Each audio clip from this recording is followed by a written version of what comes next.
مسلمان دھوکے باز نہیں ہوتا. میرا رب ہر جگہ موجود ہے, خزانے ہر جگہ موجود ہیں. اللہ کے واسطے نہ اسلام کو بدنام کرو, نہ میرے نبی کو بدنام کرو. ہائے ہائے, ایک واقعہ یاد آ گیا. جب انگریز کی حکومت تھی ہندوستان پر, تو دہلی میں ایک جیب کترا تھا. اس کے وہ چیلے تھے, جیب کاٹتے تھے. ایک جیب کترا شام کو 2 روپے لے کر آیا. اس نے اس کو ڈانٹا, کیا صرف 2 روپے, صرف 2 روپے.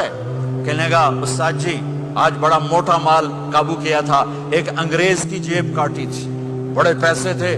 4 قدم چلا تو مجھے خیال آیا, اگر قیامت کے دن عیسیٰ علیہ السلام نے میرے نبی کو تانا دے دیا, گلا دے دیا کہ آپ کے امتی نے میرے امتی کی جیب کاٹی تھے, تو میں تو منہ دکھانے کا نہیں رہوں گا. تو میں نے اس کو جا کے پیسے واپس کر دیے, بٹوا واپس کر دیا.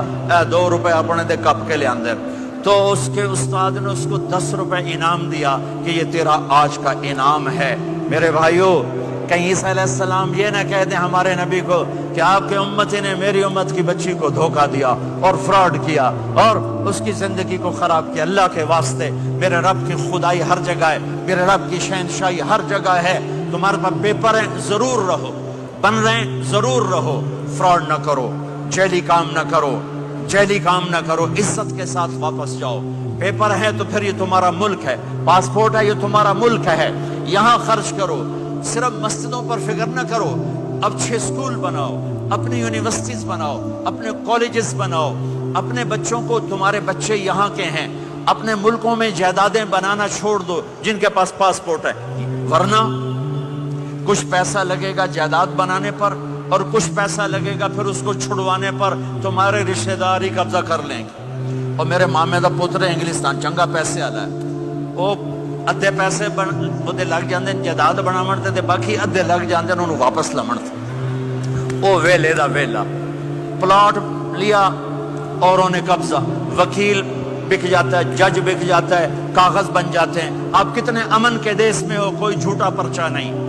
آپ کو یہ خوف نہیں ہے کہ میرا گھر پہ قبضہ ہو جائے گا, میرے پلاٹ پہ قبضہ ہو جائے گا, یا میری بیٹی کی عزت پہ کوئی ہاتھ ڈال دے گا, یا میرے بچے کو کوئی اغوا کر کے لے جائے گا, یا میرے اوپر کوئی فراڈ کا کیس بنا دے گا. کتنا تعاون ہے اس حکومت کا, ان کے ساتھ تعاون کرو, مال یہاں خرچ کرو, جائیدادیں یہاں بناؤ. ہاں زکوٰۃ فرض ہے, یہاں غریب ڈھونڈو. پاکستان میں غریب ہیں تمہارے رشتہ دار, ان کو بھی دو. لیکن یہ جو حکومت کے اس پر چندے پر رہتے ہیں, ان کی ضرورتیں بہت مشکل سے پوری ہوتی ہیں, وہ زکوٰۃ کے مستحق ہیں. زکوٰۃ یہاں ڈھونڈو, یہاں تمہیں بہت ضرورت مند ملیں گے. صدقات غیر مسلم کو بھی دو, اپنوں کو بھی دو, غیروں کو بھی دو. یہ تمہارا دیس ہے, یہ تمہارا دیس ہے. تمہارے بچے واپس جانے کے نہیں ہیں. پٹھان بھائیوں سے معافی مانگ کر کہتا ہوں, ایک پٹھان کا خرگوش گم ہو گیا. تو لوگوں نے کہا, خان صاحب بڑا افسوس ہے, آپ کا خرگوش گم ہو گیا. کہا کوئی بات نہیں کوچا, اس کو نسوار کھلاتا ہوں. نسوار کہا دیا, جب نشہ ٹوٹے گا میرے پاس آئے گا, کہیں نہیں جائے گا. یہ آپ کینیڈا کی نسوار لگی ہے, یہ تمہارے بچے پاکستان جائیں گے لوڈ شیڈنگ میں. یہاں اسلام کو مضبوط کرو, اپنے مال کو خرچ کرو یہاں پر. اپنے اسکول بناؤ, مسجدیں نہ بناؤ, صرف مسجد بھی بناؤ, مکتب بناؤ, لیکن اپنے اسکول بناؤ, اپنی یونیورسٹیز بناؤ, اپنے بچوں کو اعلیٰ تعلیم دلاؤ. یہاں کے باعزت معاشرے کے افراد بن سکیں, اچھے عہدوں پر جا سکیں, اچھے شہری بن سکیں. عبادت تو 2 گھنٹے کا کام ہے, روزہ 1 مہینے کا کام ہے, حج 10 دن کا کام ہے, زکوٰۃ 2 منٹ کا کام ہے, جیب سے نکال کے دوسرے کو دے دیا. 24 گھنٹے کی زندگی کا اسلام کیا ہے؟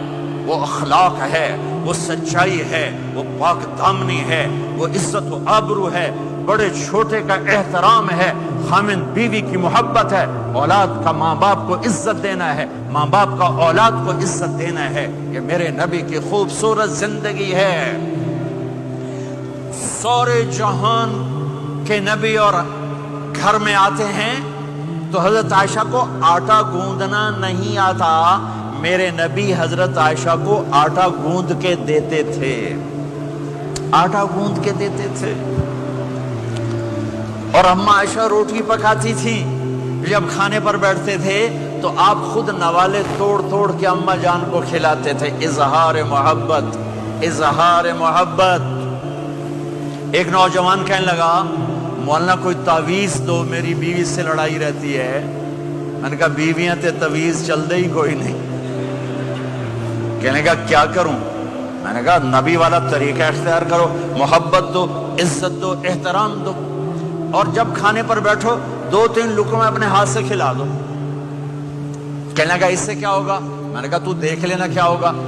10-12 دن بعد اس کا فون آیا تو میں نے پوچھا میری بات پہ عمل کیا؟ کہنے لگا نہیں. میں نے کہا کیوں؟ کہنے لگا شرم آتی. میں نے کہا کمزور کے ساتھ لڑتے ہوئے شرم نہیں آتی؟ کمزور سے بھی کوئی لڑتا ہے, عورت تو بیچاری کمزور ہے, اس سے بھی کوئی لڑتا ہے.